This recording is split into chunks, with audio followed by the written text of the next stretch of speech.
Senhoras e senhores, boa noite. É um prazer recebê-los.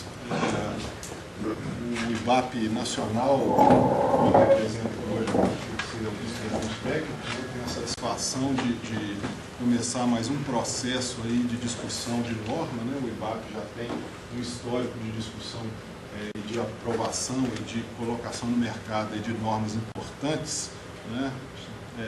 Destaco aí, entre outras, a de inspeção predial voltada para a inspeção de estádios de futebol. Todo estádio hoje que tem jogos da CBF, ela precisa passar por uma inspeção de acordo com a norma do IBAP nacional.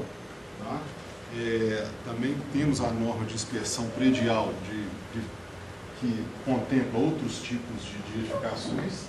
E esse conceito que nós estamos trazendo aqui agora é diferenciado porque a gente não tinha uma ferramenta para discussão disso mais profundamente e conseguir que todos do Brasil inteiro participem. Então é a primeira vez que a gente está fazendo um fórum de discussão virtual. Então para nós também vai ser um aprendizado nesse sentido.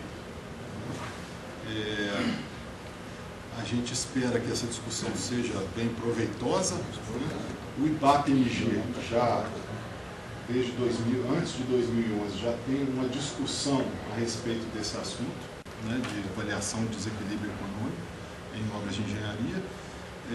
E temos uma norma que está servindo como base para essa discussão.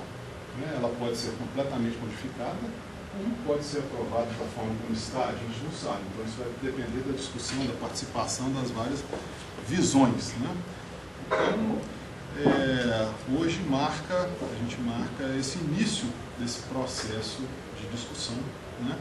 E eu gostaria de chamar o nosso presidente do CREA-MG, Jobson, para nos dar as boas-vindas a todos aqui, Jobson, e pedir que ele desse uma palavrinha para a gente aqui a respeito do CREA, que tem a ver com tudo aqui, com a engenharia, né? Então, algumas informações aí sobre como é que está a sua visão da engenharia, o que você tem visto aí das informações do que está correndo aí. Eu acho que seria muito importante a gente ter essa visão sua aí de como é que está a engenharia hoje, o que o CREA está fazendo, o que o CREA está vendo aí no futuro. Tá bom? Ok. Acho que vai ser fácil para você. Eu peguei de surpresa. Assim. Não, mas pega não. Boa noite a todos. Prazer imenso estar com vocês aqui. Eu não posso falar tanto da engenharia como você me sugeriu, porque senão, falante como sou, eu vou acabar gastando umas 2 ou 3 horas aqui só na introdução, né? Mas eu primeiro gostaria de agradecer sempre a iniciativa do IBAP, já reconhecendo aqui a importância desta entidade e deste tipo de entidade especializada, entidade que de fato não só aglutina profissionais de uma área, de uma atuação específica, mas como contribui imensamente para o desenvolvimento de tecnologia dentro daquela atuação. São poucas as entidades, associações, institutos que fazem isso no Brasil, e o IBAP tem um trabalho da máxima importância. Eu estava vendo você falar aqui a questão dessa nova norma, da questão da norma da inspeção predial, e eu já pude me reportar aos tempos que eu fazia treinamento para engenheiros nas questões de planejamento e orçamento de obras, onde começa esse problema aí, né? Porque são esses trabalhos de orçamentação, de planificação, uma coisa depende da outra. O plano depende do orçamento e vice-versa. Nós orçamos, na realidade, aquilo que planejamos. Porque sem um plano executivo, como é que você orça? Né? Porque você tem várias variáveis que dependem exatamente da execução. O prazo, os custos administrativos, né? Tanto os diretos quanto os indiretos.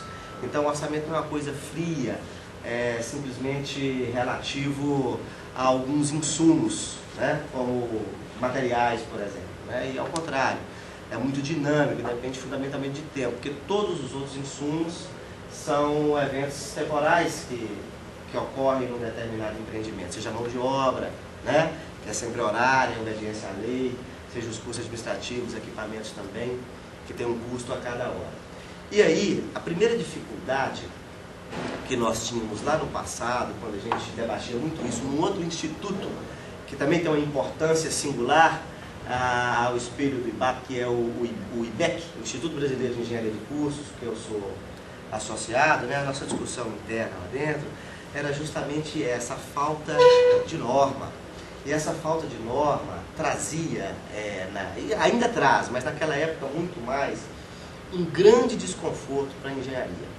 Num país que teve um período que passou por alta inflação, e aí a correção, o equilíbrio, desequilíbrio, reajuste era um negócio louco, uma coisa que até mensalmente tinha um impacto considerável, né, dos contratos. Depois, mesmo com a moeda um pouco mais estável, um desentendimento de critérios, um desentendimento de métodos, ou seja, um desentendimento no sentido de que não havia nenhum entendimento e não há uma norma que balizasse um critério ou mesmo um método. Então não havia um entendimento de como orçar, de como, na realidade, definir o que é um grupo de custo, o que é outro grupo de custo, como é que se calcula isso, aquilo, né? Entender o impacto desse custo sobre o empreendimento, e aí era um problema que gerava um certo desconforto entre contratantes e contratados, que são as partes que estão envolvidas no determinado empreendimento. Sejam públicos ou privados, individuais ou coletivos, você tem dois lados, o contratante e o contratado. E nesse sentido, o que acontecia? Alguém chegava e falava assim, o BDI, olha, eu vou contratar uma obra, meu BDI é 15%. Como assim seu BDI é 15%? O que é BDI? Como é que é isso? Aí o contratado, para não perder o serviço, porque tem toda uma equipe para gerenciar, tem uma empresa para girar, ele acabava entrando naquele negócio, naquela planilha, e acontece isso até hoje, né? Então fica aquela história de eu finjo que trabalho e você finge que me paga, e a gente fica numa queda de braço no negativo, que é a queda de braço no meio, não da engenharia, não da clareza e da transparência, daquele que é técnico, que é real, mas naquela queda de braço negativa, em cima da dissimulação, em cima do esconde aqui, do engano ali, e outras coisas ainda piores. Que na realidade a falta de engenharia, de norma, de conhecimento é que traz essa questão. Daí, daquela época em diante, nós desenvolvemos lá a cartilha de BDI, uma norma sobre BDI, não virou norma brasileira, mas é uma proposta como essa que se inicia hoje, né? Mas o nosso objetivo principal é atuar no início, né? O IBEC quer atuar no início, quer dizer, onde o nosso empreendimento começa na relação contratual, embasada por um plano executivo, um plano de ação bem orçado, numa estimativa que tem uma norma clara e que tenham profissionais qualificados com aquele conhecimento, aqueles critérios e entendimentos, tanto de um lado quanto do outro, que possam consolidar um contrato na melhor condição atual que exista para aquele contrato. Agora, é claro que depois que nós temos o contrato no dia de hoje, nós temos aí o desenrolar do empreendimento, a finalização, o uso posterior, e aí essa questão que foi falada aqui. Desequilíbrio, mudanças do cenário, mudança das condições de temperatura e pressão, não é verdade? Né? Das condições volumétricas também, para a gente qualificar melhor a expressão, não é não, Fred? Então o que acontece? E tudo isso gera uma tensão ainda maior. Mesmo que eu chegue no momento contratual, numa condição de conhecimento de engenharia adequada, a gestão disso é extremamente difícil também. E falta na gestão uniformidade de critérios. E aí eu vejo o seguinte, a norma é uma coisa sempre que contribui demais. Ela não pode ir em níveis específicos, mas ela tem que dar uma diretriz de entendimento para todos.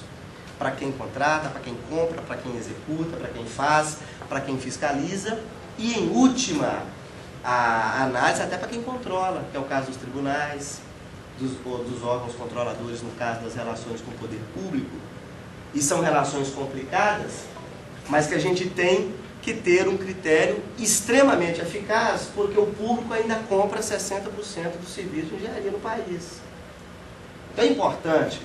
Então eu queria, na realidade, antes de falar da engenharia do CREA, parabenizar a iniciativa.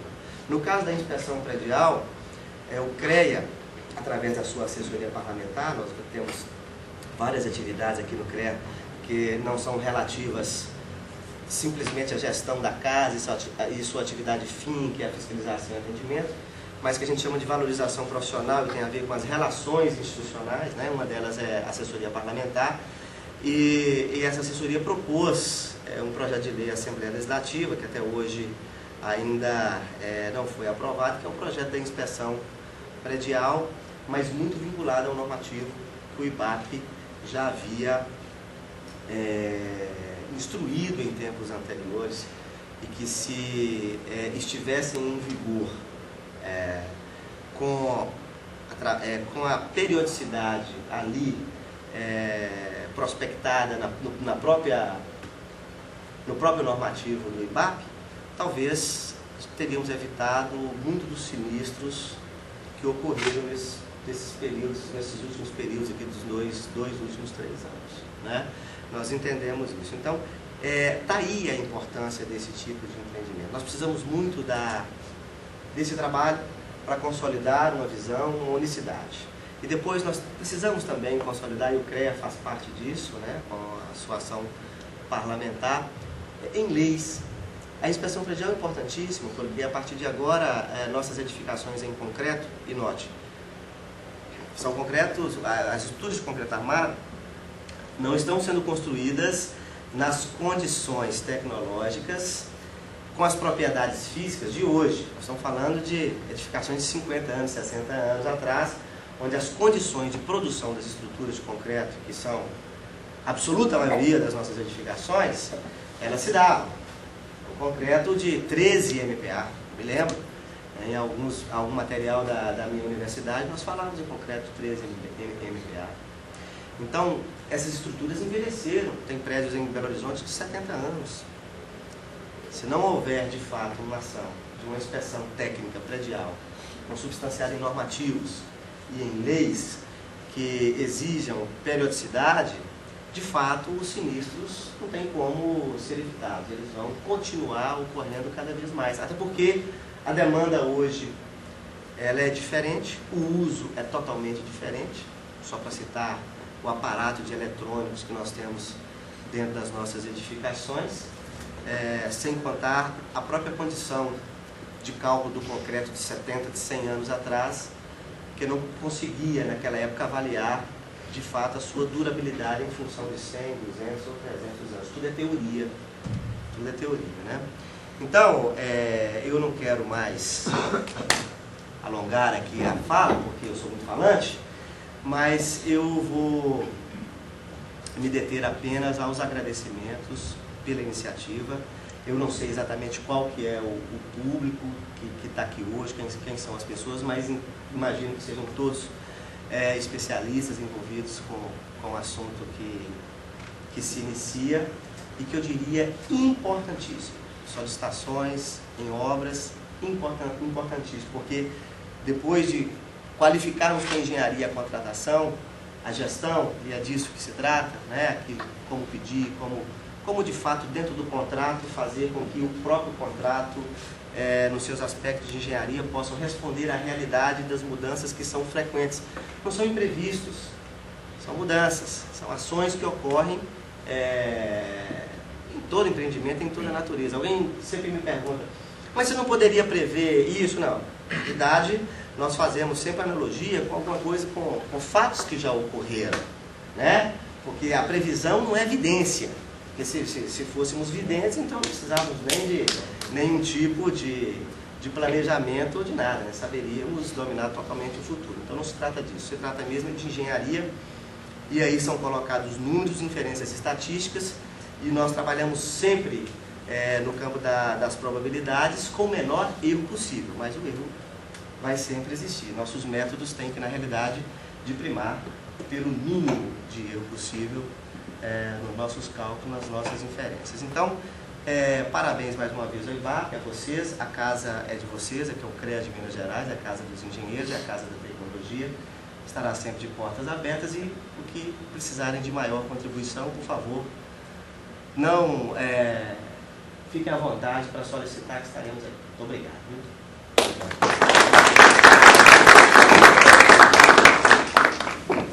Obrigado.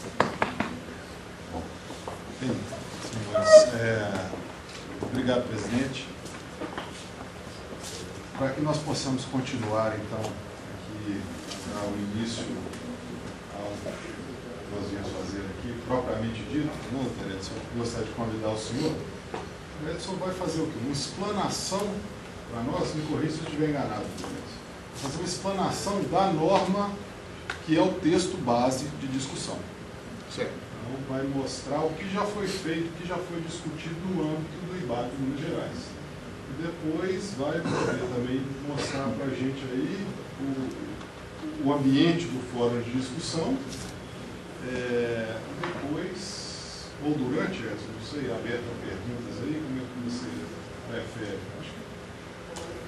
Olha, boa noite, né? Boa noite. O objetivo nosso aqui hoje, primeiro, apresentar a norma, na forma que ela foi concebida e no conteúdo que ela foi concebida. Como que ela foi concebida, para que ela serve, né? Qual que é a pretensão nossa em utilizar essa norma no mercado de uma forma que possa auxiliar as partes, né, que contratam, contratante e contratado, em um momento de necessidade de avaliação de algum sobrecusto, de algum claim, ou mesmo de alguma questão ligada à imprevisibilidade, né? Então, a primeira intenção é mostrar para que a norma serve, como que ela foi concebida. E depois a gente fazer um laboratório aqui, porque, como já foi dito por Frederico, nós vamos levar essa norma para o maior número de pessoas possíveis, para que as pessoas possam opinar sobre a forma, sobre o conteúdo da norma e possam contribuir, né, através de um link específico, um site que nós construímos, que Fernando vai depois fazer um laboratório aqui, como que entra no site, como é que a gente se cadastra, como é que a gente pode consultar, como é que a gente pode opinar. Então vai ser uma coisa rápida. Então são dois momentos. Um que é a norma, que é a norma filha nossa aqui, né, que nós estamos trabalhando com essa norma na elaboração dela há um tempo, com um grupo grande aqui que fez a norma, né? E depois o fórum. Se surgir alguma pergunta aí durante o andamento da apresentação, a gente pode debater, pode conversar naturalmente, né? Se a gente vê que isso aí está, vamos dizer assim, ocupando um tempo que possa prejudicar, vamos dizer assim, o andamento da coisa, a gente aponta e depois, ao final, pode voltar a discutir. Se for coisa que a gente possa ir conversando, a gente vai conversando. Isso aqui é uma conversa, tá certo? Uma conversa. Então, deixa. Tá bom. Se você quiser ficar ali na frente. Eu vou ficar.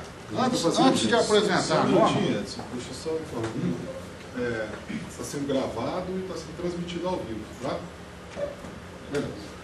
Então, antes de apresentar a norma, é importante a gente apresentar o IBAP.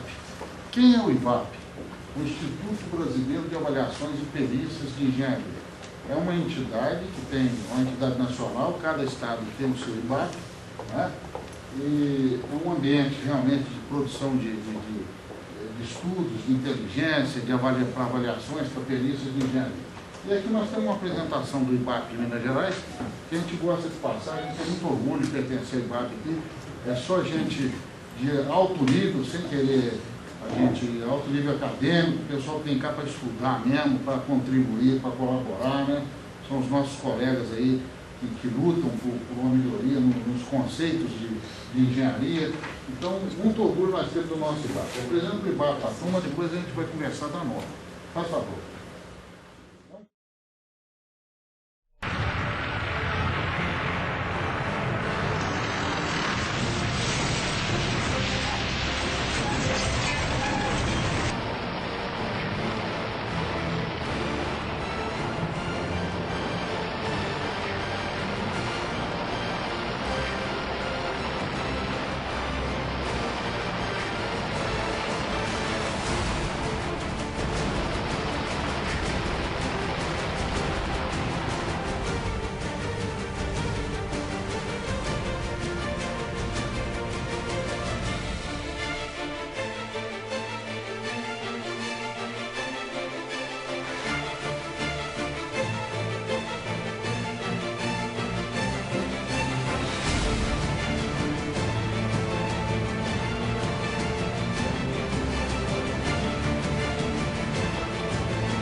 Gostaria de dar-lhes as boas-vindas ao IBAP e apresentar-lhes a nossa entidade, que é o Instituto Brasileiro de Avaliações e Perícias de Engenharia de Minas Gerais.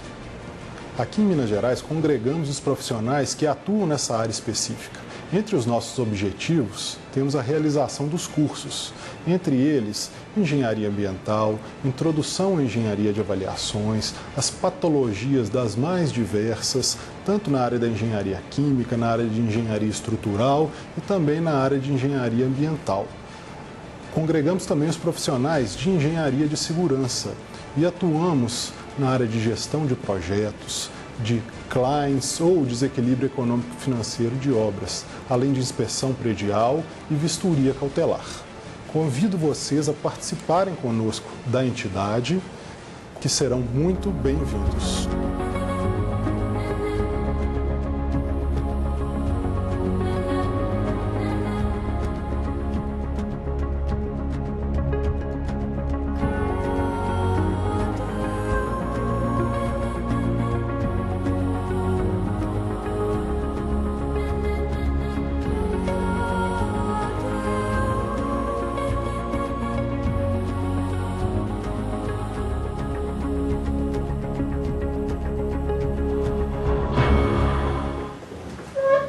Esse é o nosso ponto. Fernando, eu pediria que você colocasse a norma para nós. Né? Bom, todos nós estamos aí com a norma, tá certo? Por que da norma? Por que da norma? Por que a necessidade da norma? Vejam bem, essas questões que a norma pretende ajudar a resolver são questões ligadas a desequilíbrio econômico-financeiro de contrato. O que significa isso? Né? Desequilíbrio econômico-financeiro de contrato.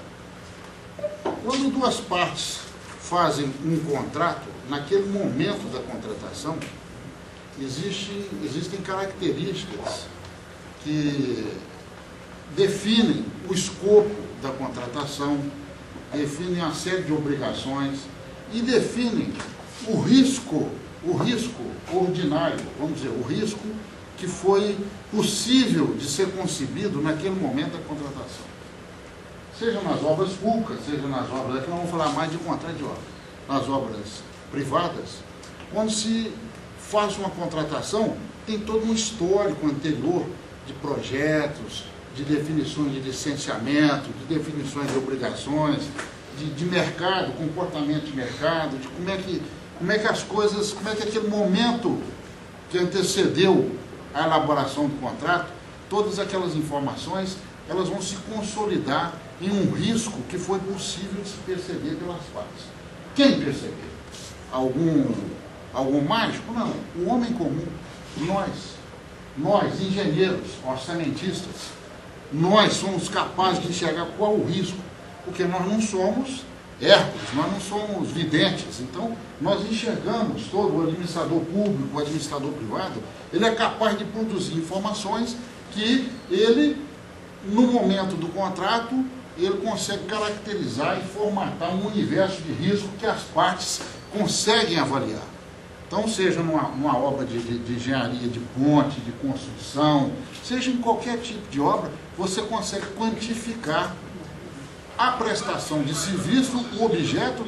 Se for um prédio, você consegue quantificar a quantidade de materiais que você vai gastar, a quantidade de mão de obra, qual o custo disso, e você consegue quantificar qual a administração que você precisa ter para fazer aquele objeto se transformar em realidade, né? Então, são várias parcelas que compõem o preço de venda de uma obra, e que essas parcelas, elas são fruto das informações que existem, no momento da contratação. Então, o que acontece? Nesse momento da contratação, se configura um cenário contratual, que é um cenário contratual conhecido em função de todas aquelas informações que estão disponíveis naquele momento. Iniciado, depois da contratação, iniciado o fornecimento daquele objeto contratado, nem sempre esses riscos previstos se comportam da mesma forma como eles foram previstos. Os projetos, eles podem não ser suficientes, alguma responsabilidade que uma das partes assumiu de fazer um licenciamento ambiental, vamos dizer, pode vir não ser cumprido. O mercado pode se comportar de uma outra forma, seja o mercado de mão de obra ou o mercado de materiais de consumo. Aquilo pode se comportar de uma forma diferente daquela série histórica que era disponibilizada no momento da contratação, né? Porque o orçamentista, quando ele vai orçar, ele olha para trás, ele tem uma série histórica de informações. Aí ele olha para frente, ele tem que enfrentar um cenário com aquelas informações que ele orçou e com uma margem de risco que ele é capaz de avaliar. Porque se ele supervalorizar essa margem de risco e esse orçamento, ele deixa de ser uma empresa de mercado, deixa de ser competitivo. Então, as obras, se elas fossem ter que ser orçadas com todos os riscos que pudessem acontecer, o dinheiro não daria para construir aquilo. Então, normalmente a gente estabelece uma margem de risco, orça e vai fornecer. Quando a gente vai fornecer, pode acontecer neste segundo cenário coisas que não foram previstas e que vêm afetar, às vezes, e vem até desequilibrar aquele custo orçado e pode afetar o preço de venda, que pode ser, vamos dizer, uma questão de alongamento de prazo, ou pode ser uma questão de mercado, pode ser várias coisas ligadas a uma teoria que existe, chama teoria da imprevisão, que essa teoria da imprevisão, ela foi consolidada na Segunda Guerra Mundial, mas ela já existe há muitos e muitos anos, né? Eu não sou advogado, mas tive que aprender alguma coisinha aí. Então, essa questão do segundo cenário contratual, ele pode vir a ser afetado por fatos ligados à teoria da imprevisão, que são fatos ligados à administração, fatos ligados a caso fortuito, força maior, fato do príncipe, né? São variações imprevistas que podem vir a desequilibrar os preços. Bom, então, o que vem a ser o desequilíbrio econômico-financeiro? O desequilíbrio econômico-financeiro é um conceito diferente do aumento de quantidade ou do aditivo contratual. Porque o aditivo contratual, ele vem às vezes para corrigir uma variação no escopo que foi prevista. Agora, o desequilíbrio ele é intrínseco, no momento que você faz a contratação, existe a suposição, existe a verdade de um equilíbrio contido naquele negócio realizado. Então, se ele vem a faltar, você tem que recompor o equilíbrio. O que significa isso? Você vende uma obra por 10 milhões de reais, tudo bem. O preço de venda dela é 10 milhões de reais para você vender e fornecer em 10 meses. Vai faturar lá 1 milhão por mês linearmente. Acontece que ali, naquele momento do fornecimento, muita coisa pode acontecer. Um alongamento de prazo extraordinário por falta de um projeto, de um licenciamento, ou mesmo uma mudança de escopo, de entendimento do administrador, uma solução que não estava prevista ali, e às vezes qualitativamente aquilo vai ser resolvido por um aditivo. Mas às vezes alguma coisa vem e desequilibra o fornecimento. Ou seja, encarece o custo de produção que você foi contratado para fazer. E esse custo de produção ele tem que ser recomposto através da nossa técnica, uma das propostas nossas, que é a metodologia comparativa de cenários contratuais. O que é isso? Nós temos um cenário contratual 1, que é o cenário de contratação, um cenário contratual 2, que é o cenário de fornecimento, aonde o desequilíbrio ocorre. E a construção de um cenário contratual 3, aonde o equilíbrio é restabelecido. Ou seja, se no momento da contratação as partes tivessem uma bola de cristal, qual teria sido o negócio que faria? Ninguém tem bola de cristal. Então, a bola de cristal a gente só vai adquirir a hora que o contrato desequilibra. Você olha para trás e pensa, como eu vou reequilibrar? Vou construir um terceiro cenário, e essa é a proposta da nossa norma. Então, a nossa norma foi construída através de uma metodologia, chama Metodologia Comparativa de Cenários Contratuais, né? Ela descreve como se deve caracterizar o cenário contratual número 1, como é que você consegue caracterizar o número 2, que é o de fornecimento, e como você constrói o cenário número 3. E ela pontua qualitativamente o cenário 1 e o cenário 2. Por que qualitativamente? Porque um desequilíbrio econômico-financeiro, para que ele seja reconhecido, ele tem que ter uma fundamentação documental, a fundamentação de registro, onde as partes foram consolidando aqueles registros para não virar uma coisa que vira... por isso que, internacionalmente, a gente tem uma palavra que diz que é o claim, né? O que é o claim? O claim é do verbo to claim, que é clamar em inglês, mas é um clamor fundamentado em um direito. Aqui no Brasil, a nossa cultura não é a cultura do direito. Aqui, se fosse chamar o claim, eu tinha que chamar cry, é do choro, né? Aqui nós estamos acostumados a chorar, pedir para o doutor, pelo amor de Deus, resolve isso para mim, quebra esse galho, mas não é assim. Hoje em dia, o desafio nosso é fazer nossas obras públicas e legitimar todas as soluções de imprevisibilidade, porque hoje nós temos aí TCU, TCE, Polícia Federal, imprensa, ou seja, e isso, nada disso pode impedir que a teoria da imprevisão venha a ocorrer. Então, é muito importante a norma para amparar e legitimar as soluções de desvios de custos em função de imprevisibilidade. Então, o objetivo nosso ao nós construir uma norma foi de estabelecer uma norma que pudesse ajudar as partes a avaliar quanto que custa esses desvios. E é uma proposta que está sendo usada atualmente em muitos casos aí, né? Inclusive na justiça, eu tenho sido assistente técnico de algumas partes e quando eu vou produzir quesitos, eu produzo os quesitos exatamente dentro da norma. Quesitos relativos ao primeiro cenário, produzo. Quesitos relativos ao segundo cenário. Quesitos relativos ao terceiro cenário, para que o perito oficial possa seguir um roteiro e ele ter facilidade, inclusive, de demonstrar ao juiz o que é. Agora, o objetivo disso é que, administrativamente, as questões sejam tratadas com mais credibilidade. Então, Fernando, eu queria que assim, que a turma acompanhe. Você pode ir passando aí, por exemplo, põe no microfone. Mas eu queria que vocês fossem me ajudando aqui, ó, e acompanhando aí na norma. Então, a primeira parte da norma, ela diz respeito a um sumário, como é que ela foi sumarizada. E outra coisa, ela foi construída num formato em correlação com uma outra norma brasileira, que é a 14653, tá certo?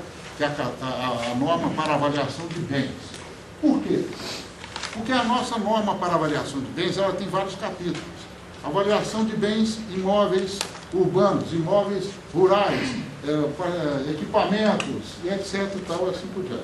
Então, quando você vai avaliar um imóvel urbano, você tem algumas metodologias para fazer. Você vai avaliar esse prédio aqui. Ó, quanto vale o metro quadrado desse prédio aqui? Como é que se faz? Você vai ao mercado e vai procurar informações de mercado, de transações e de ofertas. Qual o prédio que está sendo ofertado aí? Ali vizinho, quanto é o metro quadrado dele? Já é uma informação. Mas aquele prédio é diferente desse, porque aquele tem garagem, aquele tem cobertura, esse aqui não tem, esse tem granito no chão. Quer dizer, existem fatores ou um tratamento estatístico onde você faz uma homogeneização das amostras de mercado e a partir de então você chega no preço e valor do metro quadrado deste imóvel aqui.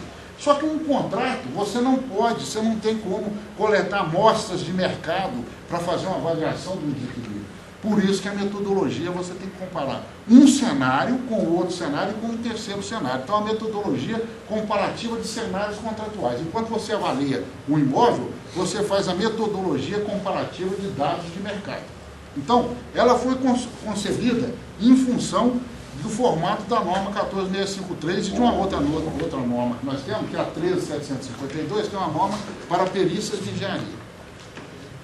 Então, ela pontua, ela vai nortear a gente o seguinte: a segunda parte aí é uma parte aonde pode passar aqui, nessa parte.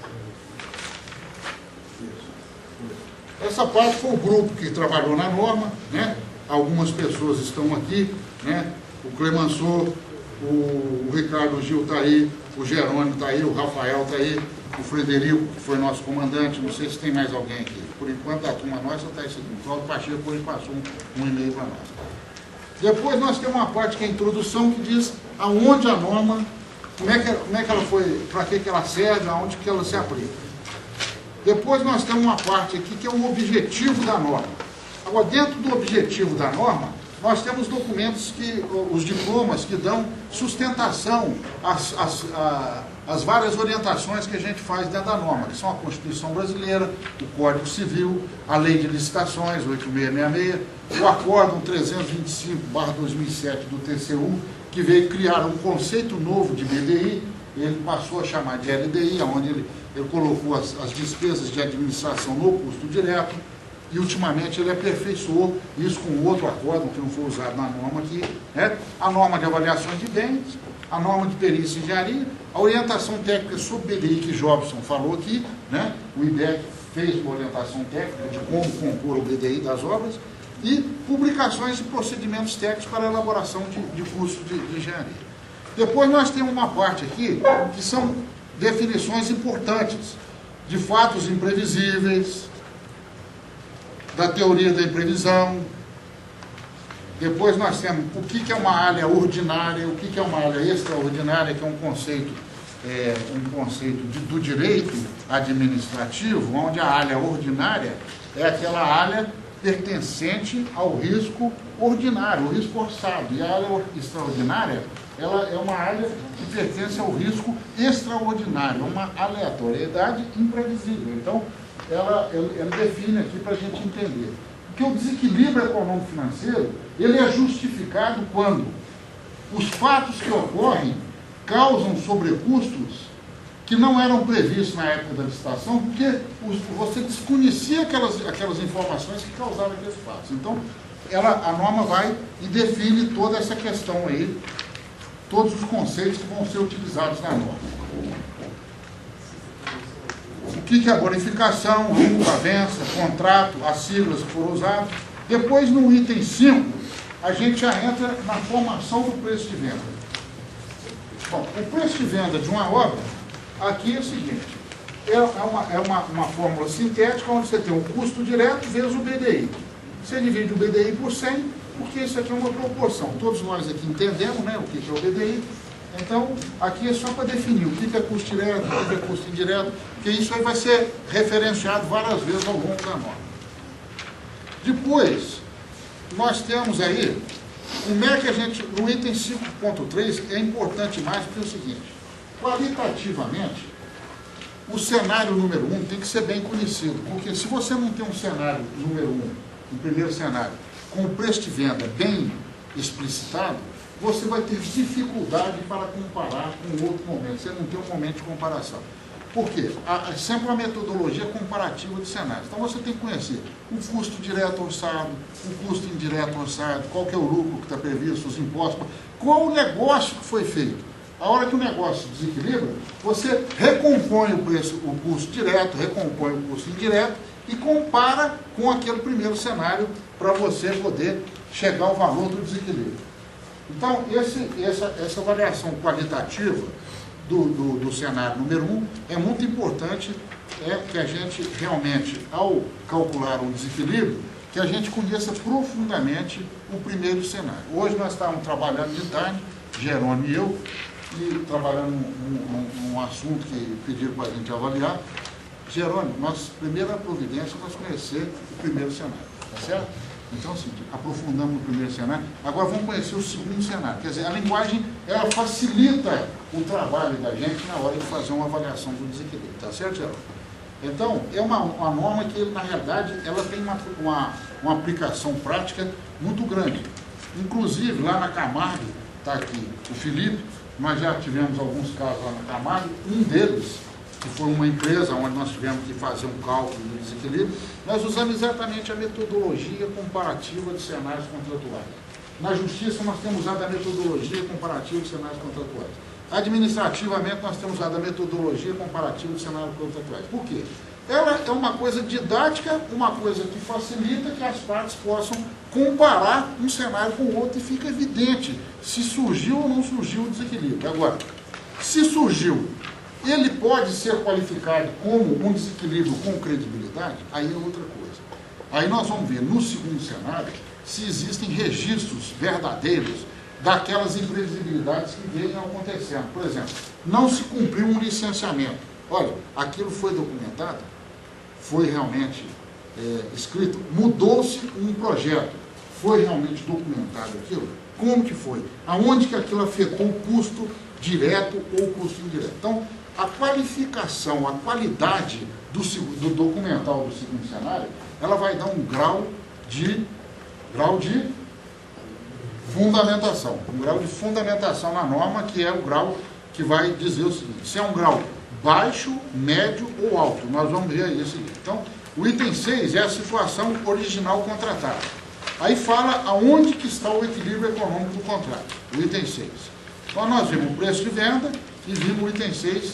Aí no item 7, ele norteia a análise dos fatos ocorridos após a apresentação da proposta. Ele norteia e correlaciona com a questão da imprevisibilidade, da teoria da imprevisão, né? E que são os fatos que vão justificar o desequilíbrio econômico-financeiro. Porque se é um fato de simples aumento de serviço, estava previsto 1.000 metros quadrados de alvenaria, foi para 1.500, isso é um aditivo de quantidade. Pode vir até a desequilibrar o contrato, um aditivo de quantidade. Se você faz um aditivo de quantidade num item que ele está com preço desequilibrado, porque o insumo subiu além do que foi previsto, pode vir a desequilibrar. Mas é uma questão de desequilíbrio pontual, que nós vamos entrar aí no item 8, aí, nós vamos ver os tipos de desequilíbrio, né? Existem desequilíbrios pontuais e desequilíbrios sistêmicos. Um contrato, quando ele se desequilibra pontualmente, vocês estão entendendo? Eu estou correndo muito, porque é o seguinte, eu estou dando uma geral, para depois nós entrar no site e mostrar como é que funciona. Porque o objetivo hoje aqui não é fazer uma aula da norma, é simplesmente apresentar o nosso filho aqui, que, né, foi construído a muitas mãos aqui. Então, eu estou só dizendo quem que é o filho. Mas depois, também, a pessoa lendo isso aqui com uma atenção, ela não vai ter dificuldade nenhuma. E se tiver dificuldade também, pode questionar com a gente, que ele está aí para isso. Lembrando que a gente quer que o nosso filho fique mais bonito. O objetivo aqui... O objetivo é que o filho passe a ser filho de todos, entendeu? Filho do mercado, né? Nós estamos doando o filho do mercado, para que o mercado possa realmente crucificá-lo e nos devolver, purificá-lo, tá certo? Então, esse aí que é o nosso objetivo. Nós queremos purificar esse filho aqui. Então, as tipologias de desequilíbrio. Desequilíbrio pontual é aquele desequilíbrio que acontece em um item ou dois itens do contrato, bem situados na curva ABC, itens que têm um peso muito grande no preço de venda. Se for, por exemplo, servente, que é sempre obra de construção civil, o servente está lá em cima, cimento está lá em cima, às vezes uma estrutura muito pesada, o aço está lá em cima. E se aquele aço às vezes for orçado num momento onde ele valia um valor, e depois, na hora de você fornecer, ele desequilibra o preço, você vai analisar ele pontualmente. Mas não quer dizer que um desequilíbrio pontual tem que ser analisado pontualmente. Ele pode estar se desequilibrando pontualmente, mas o nosso entendimento é que o equilíbrio econômico-financeiro pertence ao contrato. E outras partes podem estar reequilibrando o contrato mesmo com aquele desequilíbrio pontual. Então, tem que fazer uma verificação do contrato como um todo. Agora, ao tempo que o desequilíbrio sistêmico, ele é diferente do pontual. É um desequilíbrio que ocorre em um contrato com a linha comportamental, ela tá ok, a linha comportamental de prazo, tudo, mas alguma coisa, algum fato vem desequilibrar. Falta um projeto, por exemplo. Falta um projeto. Aquilo pode afetar o caminho crítico da obra. E aquilo, ela dá uma tabelinha aqui, onde ela sugere, né, uma forma para fazer uma análise aqui do primeiro cenário, análise matemática, do primeiro, do segundo e terceiro cenário. E depois, a diferença encontrada entre o valor reequilibrado no terceiro cenário e o valor fornecido no segundo cenário, a gente dá o nome de desequilíbrio econômico-financeiro. Então, é uma questão que é uma questão de comparar os cenários contratuais. Depois a gente entra na tabelinha aqui para cálculo do grau de fundamentação. O que é o grau de fundamentação? A fundamentação, ela tem a ver com a qualidade dos registros documentais produzidos no segundo cenário. Então, uma obra pode, um contrato, ele pode ter um desequilíbrio, ele pode ter um alto grau de fundamentação, um baixo grau ou um médio grau. E aqui a tabela, ela vai ensinando a pontuar isso e depois ela dá uma oportunidade, inclusive, para fazer observações aqui. Por que você está pontuando baixo? Por que você está pontuando alto? Por que você está pontuando médio? Enfim, é um roteiro bem didático para poder fazer a avaliação. Depois, nós temos a quantificação do desequilíbrio. Bom, a quantificação do desequilíbrio, ela normalmente passa pela por critérios de avaliação do orçamento, né, de reavaliação do orçamento do segundo cenário. Nós temos um orçamento que foi contratado, um fornecimento, nós vamos reavaliar aquele fornecimento, inserindo naquele segundo cenário os custos relativos às imprevisibilidades ocorridas, às onerosidades ocorridas. Então, o terceiro cenário é um terceiro que carrega os custos referentes e realçados para compensar os acréscimos de custo em função das imprevisibilidades. Agora, qual o modelo matemático que você vai usar? Você pode usar o modelo matemático que você quiser, desde que ele tenha sustentação na engenharia de custo. Nós sugerimos dois. Um é o modelo matemático valor hora médio, e o outro por reedição equilibrada do orçamento de obra, que também é um termo utilizado na 14653.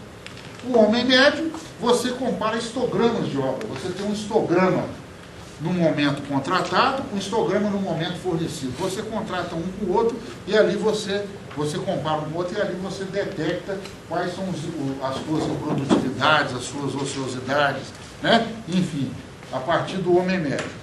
E a partir da reedição equilibrada, você faz novas CPUs, faz novos orçamentos, e ali você reedita o orçamento no terceiro cenário e compara com o do segundo cenário. Muito bem. Vamos aí no item... Aí você tem a data base. Quando você faz um cálculo do reequilíbrio, digamos que você tem um contrato lá que a data base dele, fala, o início do contrato, a validade do orçamento, seja janeiro de 2011. E que você esteja avaliando um desequilíbrio hoje. Hoje nós estamos em setembro de 2013. Você vai calcular esse desequilíbrio, a sugestão nossa, a níveis monetários de janeiro de 2011, a data zero do contrato. Por quê? Porque esse desequilíbrio que ocorreu, se ele for um desequilíbrio sistêmico, ele afetou toda a história do fluxo de caixa do contrato. Então você tem que pegar aquilo e ver se vai ter algum tratamento de reajuste ou de atualização monetária para você trazer na data de apresentação da sua avaliação. Tá certo? Depois nós temos a parcela do lucro, que nós entendemos assim, que num primeiro cenário, um contrato de 10 milhões lá, está previsto lá um lucro de 5%, então tem 500 mil reais. Ao longo do fornecimento, você teve um desequilíbrio de 200 mil reais, depois de calcular o cenário. 200 mil reais significa o quê? Um desequilíbrio de alto impacto, baixo, médio, alto impacto ou alta gravidade econômico-financeira. Se o desequilíbrio é até 20% do valor do lucro previsto, é um desequilíbrio de baixo impacto financeiro. Ou seja, o lucro previsto era 500 mil. Se o desequilíbrio for de 100 mil, é um desequilíbrio de baixo impacto. Por quê? O mercado, ele avalia assim, para que eu vou apresentar um pleito aonde isso aí está impactando muito pouco o meu contrato? Eu vou ter um desgaste com o meu contratante? Não vou. Então, agora, tem gente que entende que se der 10 reais, ele tem que apresentar lá o desequilíbrio, né? Existem pensamentos diferentes, de vários doutrinadores diferentes. O Eves Graal, que foi ministro do Supremo, ele acha que o valor tem que ser ali. Se der 1 é 1, se der 2 é 2, aquilo é um direito do cara. Mas comercialmente não é assim que o mercado se comporta. Então, o lucro, o desequilíbrio, ele não foi feito para consertar negócio ruim. A teoria do desequilíbrio, a valoração, se o negócio ele já vem desequilibrado desde o começo, você não pode criar uma situação para fazer um reequilíbrio forçado para melhorar aquela situação. Né? Então, o seguinte, o lucro, se tem um lucro de 500 mil reais previsto lá no começo, e se o contrato se desequilibrou em 2 milhões de reais, você vai reequilibrá-lo para que ele tenha 500 mil de lucro. Não é 500 mil de lucro, mas um lucro sobre 2 milhões de reais. Ou seja, a teoria do reequilíbrio econômico-financeiro, o que a lei fala, lá no artigo 65, na linha D dela lá, é que ela para recompor, vamos dizer assim, para permitir que o fornecimento do objeto seja feito e para recompor as contraprestações previstas pelo fornecedor do objeto. Então, para recompor isso, não significa aumentar o lucro em função da parcela do reequilíbrio, e sim recompor o lucro originalmente previsto. Agora, existem entendimentos diferentes disso. O lucro o cara deixou de receber em 12 meses, passou a receber em 24 meses. Então, vamos fazer um tratamento financeiro, monetário. Então, existem várias propostas, mas nós entendemos que a parcela do lucro ela tem que ser reposta no valor absoluto dela. Né? E depois você faz a valorização. O que é o grau de impacto do desequilíbrio? Nós já falamos. Se um lucro que foi previsto de 500 mil, se o desequilíbrio deu abaixo, deu 100 mil reais, então são 20%. Abaixo de 30% é um desequilíbrio econômico financeiro de baixo impacto financeiro. Se deu, por exemplo, vamos supor, 200 mil reais, o lucro era previsto em 500. Então está entre 30 e 60, ou seja, 200 dividido por 500 são 40%. É um médio impacto econômico-financeiro. Se deu de 60 a 100, alto impacto econômico-financeiro. Agora, se o desequilíbrio é acima do lucro, é de alta gravidade econômico-financeira. Inclusive, podendo vir a falir as empresas, podendo vir a dar problema financeiro para muita gente. Né? A gente sabe como é que funciona esse mercado nosso de construção. Ele não é um mercado para amador, né? É um mercado que realmente a pessoa fica naquela roda viva de contrato ali, andando com aquilo. Você vai acumulando muito prejuízo, inclusive desequilíbrios econômico-financeiros, ele começa a vender o patrimônio dele para tentar salvar a empresa e, no fim, ele não chega em lugar nenhum. Bom, a apresentação do laudo, ela segue o formato sugerido pela outra norma brasileira, que é a 13.752, aonde a gente tem que identificar o solicitante, os pressupostos e ressalvos, a caracterização do contrato, a identificação do modelo matemático, a memória de cálculo detalhada, o valor do desequilíbrio referenciado à data de apresentação do laudo, a tipologia, se é pontual ou sistêmico, o grau de fundamentação, o grau de impacto econômico-financeiro, do desequilíbrio.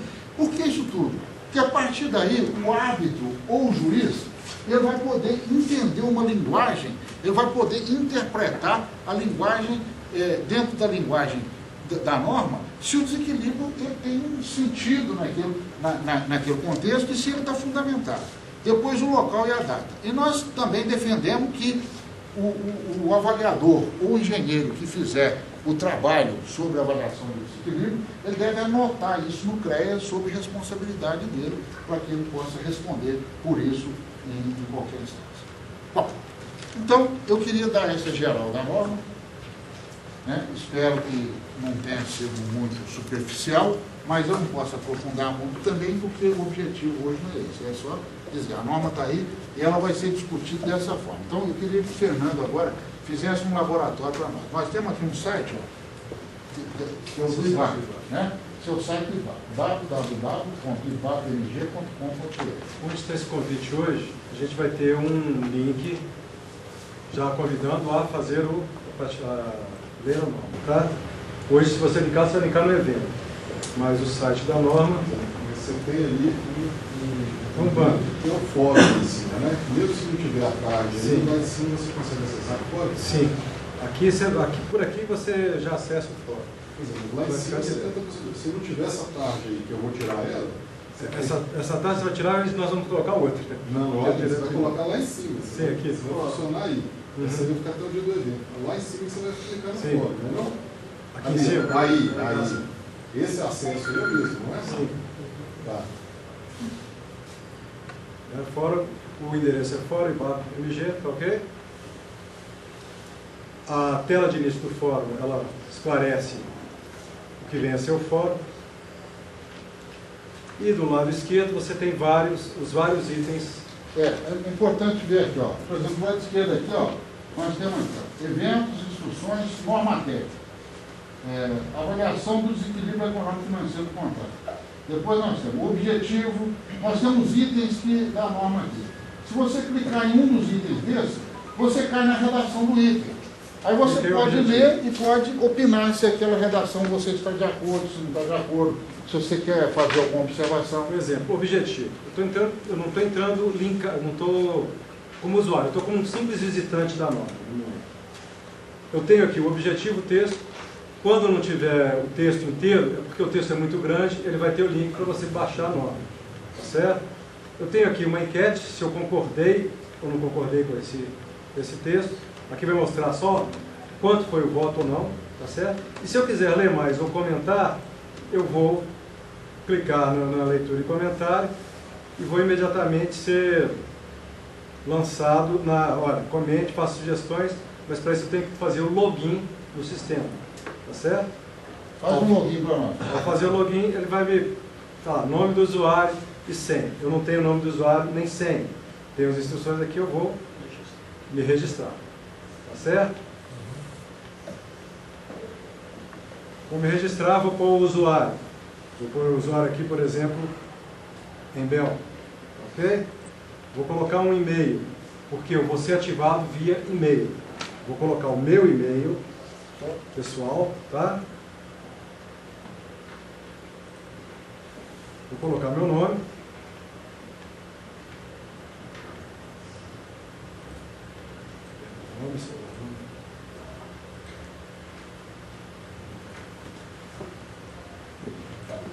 Minha área de atuação, minha empresa, o telefone. Fernando, só para ficar mais didático, o usuário lá foi Fernando também. Né? É porque eu já tenho Fernando. Não, então põe Fernando 2. FBDA, Tá. ok? E aí eu vou colocar o telefone 21. Estou jogando qualquer um, tá? Só pra... E vou fazer o CAPTCHA. CAPTCHA é uma autenticação para evitar spam, evitar entrada de outro. 3, se não me engano, mais 2, igual 5. Vocês que são engenheiros e advogados. Mas deu erro. Você fez É porque meu e-mail já está registrado. Então põe em Bel, arroba em Bel. É. Ou seja, eu não consigo fazer 2 registros, até bom. Faz a conta de novo, vamos. Ela pediu a conta de novo? Ih, mas agora é de novo, é outra conta. 1 mais 8. Essa é 8. 1 mais 8. Tem que calcular. Registro concluído. Vai mandar para o e-mail em Bel um link que você vai ter acesso à área, tá ok? No caso aqui eu não vou fazer, eu vou voltar e vou entrar como que eu já tenho. Tá certo? Vou voltar aqui atrás, usuário e senha, eu isso. Se para mostrar que todo mundo vai dar um 0.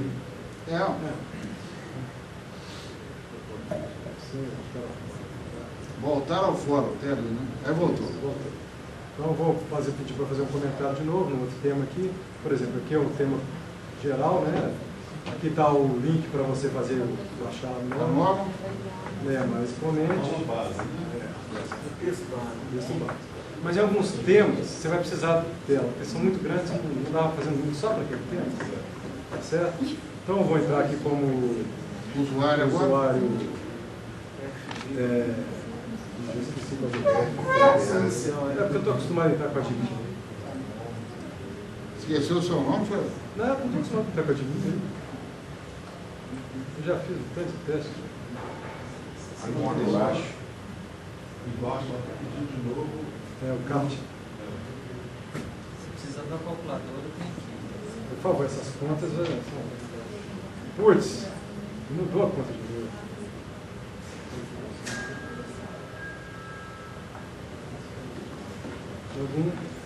Eu estou entrando no painel, mas o que acontece? Né? Vai ter o início da norma, esse painel aqui em cima, que você entra no painel que você pode mudar a sua senha, mas você vai entrar, aqui em cima já tem direto, vai entrar no fórum IBAP, certo? Que é aquela mesma página, só que agora com a possibilidade de eu fazer um comentário. Por exemplo, vamos pegar um item aqui, graus de impacto, tá certo? Eu tenho aqui o texto, os graus de impacto, eu posso concordar com ressalva ou discordar. Certo? E posso comentar. Eu vou escrever meu comentário e o que acontece? Esse comentário, ele vai passar por uma moderação. Tá certo? Por que essa moderação?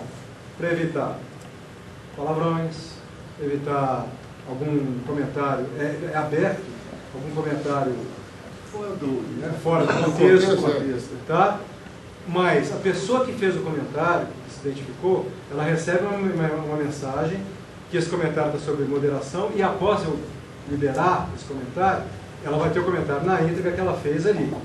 Ou seja, ela pode a qualquer momento questionar: peraí, você está comentando, você não comentou, você não liberou por quê?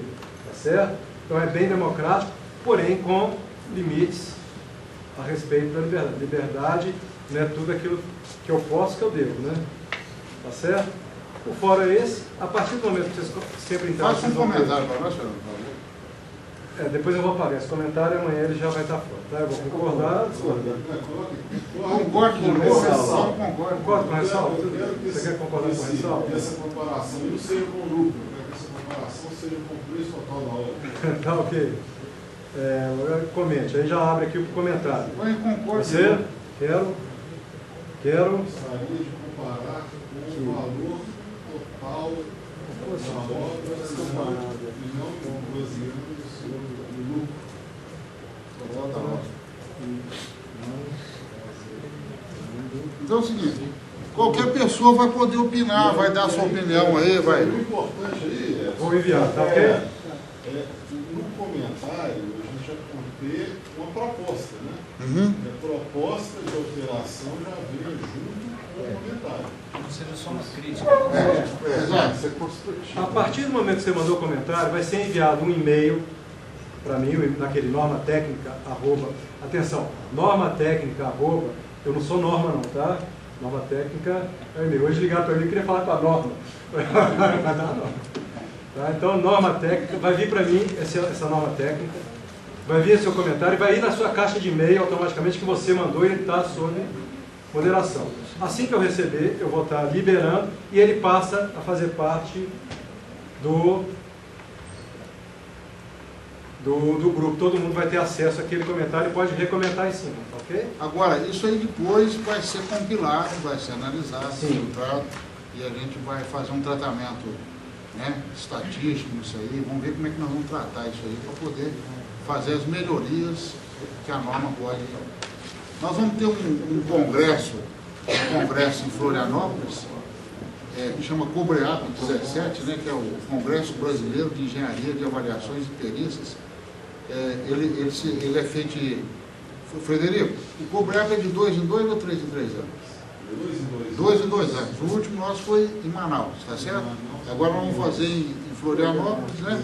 Onde nós vamos ter um espaço para apresentar este fórum da norma também lá no Congresso. Observem aqui, tá? Quando vocês entrarem, todos os comentários, a histórico desses comentários vai estar sempre aqui, esse lado esquerdo. Você tem só, quem foi o último que comentou? Olha, aqui, a equipe BAP comentou agora em graus. Então, fez o comentário, já vai ter uma lista aqui de quem está comentando atualmente o quê.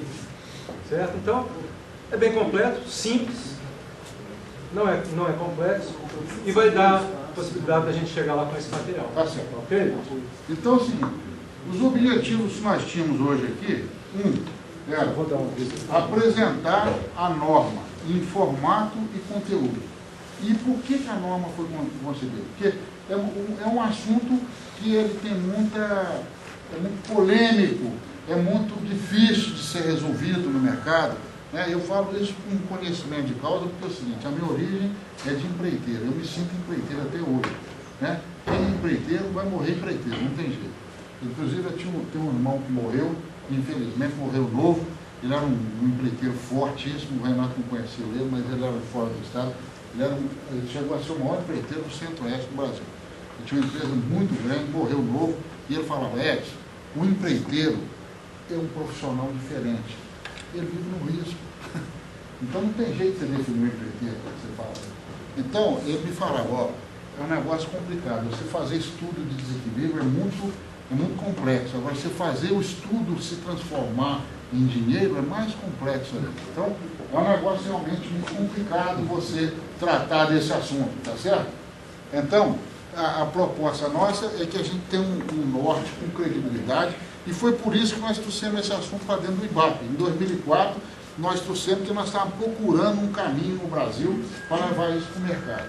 Posso dizer para vocês que é o seguinte: nós já demos um curso dentro da Petrobras, Gerônimo já foi comigo lá, nós treinamos 50 gerentes de contrato lá, treinamos agora, semana passada, a Rafa está aí, ó, o Ministério da Integração. Então, é o seguinte, é muita gente que nós estamos treinando nesse Brasil afora, a Universidade Federal do Oeste do Pará, Rio Grande do Sul, nós fomos um monte de lugar já, levando este pensamento, essa proposta de avaliação de crentes. Em todo lugar que a gente apresenta, o pessoal fala assim, ué, é isso aí, está um ovo de Colombo, tá, é isso aí. Então, a coisa tem que ter credibilidade. E eu queria agradecer aqui, de coração, o Elcio, Frederico, nosso Elcio, tá certo? Fazer um agradecimento para ele que foi em Fortaleza, ele que introduziu esse assunto, né? Clemançô, Frederico, pessoas que estão aí abraçados com essa causa. E Frederico, o Clemançô agora tem aqui, abraçou a causa da arbitragem aqui no CREA também, que é uma causa muito importante para todos nós. O Felipe está aí representando a Camargo, né? Nós tivemos o último seminário aqui seminário de discussão de arbitragem e concessão, veio gente do Brasil inteiro, um cara internacional falou, olha, lá no Kuwait, foi no Kuwait que ele falou, quando eu fiz uma obra, tinha um protocolo internacional que norteava a elaboração dos crentes. Você lembra ele falando? Em outros aí, aqui no Brasil nós não temos, mas falamos, temos sim, nós temos uma norma agora que nós estamos. Então é o seguinte, é muito importante isso para nós. Espero que realmente vocês nos ajudem a aperfeiçoar a norma. É isso aí que a gente queria, tá certo? Frederico, faz favor, você podia encerrar aqui. O nosso presidente Osório Soligato está assistindo ao vivo lá em São Paulo. Um abraço para você, Osório. Um abraço, agradecendo e confirmando a apresentação já do desenvolvimento dessa norma até o que ocorrer no Congresso, que a apresentação vai ser no dia 16 às 14h. Um abraço para o Osório, né, nosso companheiro lá de São Paulo. Nosso presidente do IBAP Nacional, tá certo? Do qual tenho orgulho de ser o diretor técnico responsável pelas normas do IBAP Nacional. Então agradeço a presença de todos, parabenizo o Edson pela exposição, o Frederico pela organização. Fernando lutou pelo fórum. Muito obrigado, Fernando. Então, agora vamos confraternizar lá fora e conversar e fazer. Tomar uma cervejinha. Um pé de ouvido que funciona mais. Comer um salgadinho, vamos lá.